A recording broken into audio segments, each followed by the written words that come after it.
topic is osteoarthritis. Dr. Kenneth Adams. Dr. Adams, why is osteoarthritis so prevalent, and what can people who have it do to reverse it? All right, so that's like a 3-hour lecture, and I'm going to boil it down into 5 minutes. Perfect. Osteoarthritis is so prevalent nowadays, mainly because obesity is so prevalent. Osteoarthritis is essentially an overuse injury.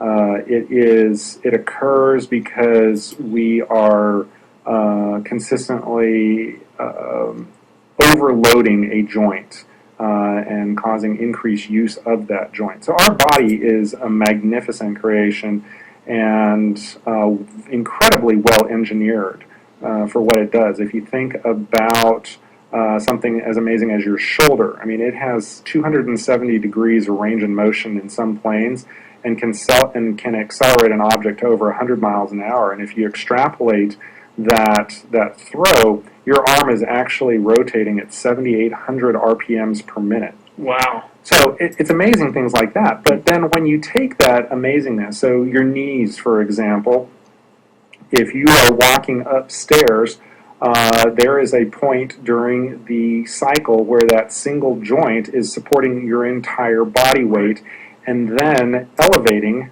your body to that next step. So that is a huge amount of work that one joint is doing, and it's pretty amazing that it can do that. So, if you're an average American male who's 5'10", you should weigh probably somewhere around 170 pounds. Mm-hmm. The average American male at 5'10", however, does not weigh 170 pounds. They're obese, and more than likely they probably weigh 210 pounds. Mm. And so basically what you've done is you've taken that joint that is used to doing 170 pounds worth of work, and now they're having to do 210 pounds worth of work, which is almost a 25% increase. Mm-hmm.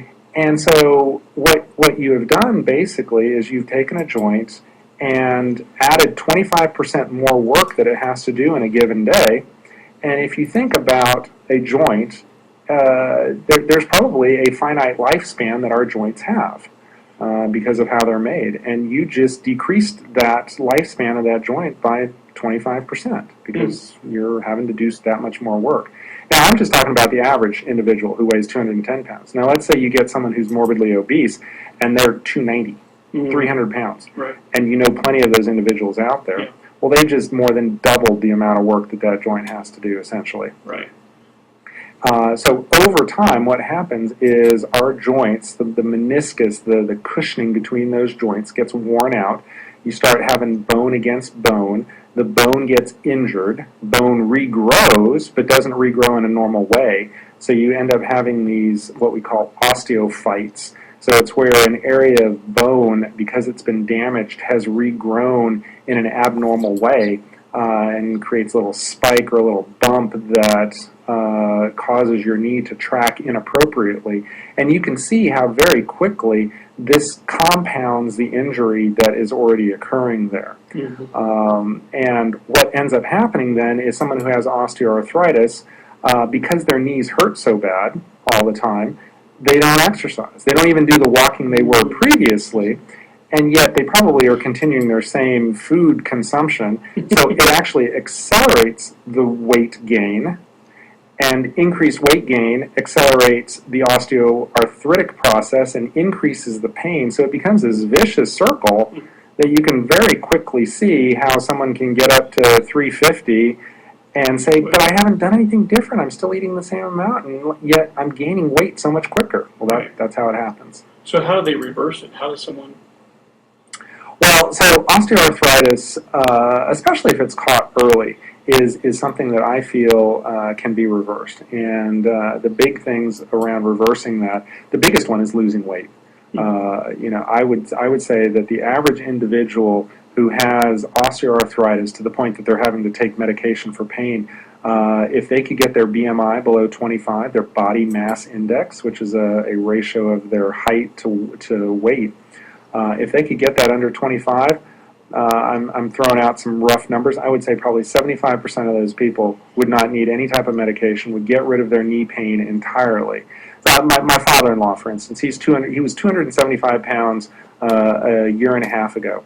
and got him to lose weight. He's down to 200 pounds now.